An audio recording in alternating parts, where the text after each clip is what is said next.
Hi, I'm Cindy Dupuy, and in this video, I'm touching on the loss of resiliency during the pause years. It's something that many women feel, and I want you to know there's a way out. I'm going to tell you a story of what happened to me.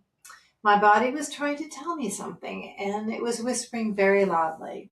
For the past year, something didn't feel right, and I couldn't exactly explain it. I was still working, I was still teaching, still exercising, still checking all of the boxes, but it didn't feel like me. My nervous system felt stuck on high alert. My blood pressure was suddenly high. My Raynaud's returned after years of being dormant. I found myself reacting instead of responding. And while none of these changes were dramatic, together they were telling me something. Then I had my routine lab work done. Nothing was terribly wrong. In fact, my doctor, of course, wasn't concerned, but I know my body and I know my labs. And I knew these numbers didn't belong to the Cindy that I know. Looking back, it wasn't one big stressful event. It was months of sustained stress.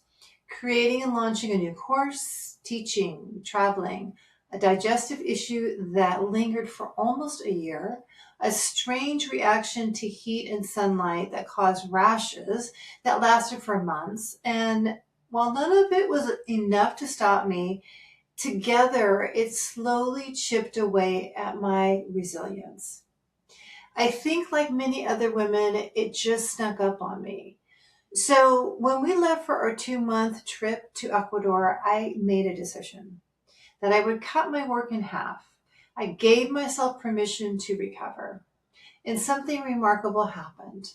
About 3 weeks later, I actually began to feel my nervous system starting to settle. When I came home 2 months later, I still wasn't completely back. There was still a quiet voice telling me, don't jump back in all the way yet. And for once, I listened. Today, I finally feel like I'm close to being myself again, which raises a fascinating question, at least it's fascinating to me. As a functional medicine menopause coach, I always have questions and want to understand the why. What happened? As I started to put the pieces together, I kept coming back to one system that connects everything that I teach, including our hormones, our digestive system, our blood sugar regulation, inflammation, sleep, stress, body movement, recovery, of course, the vagus nerve, which connects all of these systems together. Now, I don't think the vagus nerve explains everything, but I do think it's one of the missing pieces. Because resiliency isn't built by one thing. It's built by many systems working together.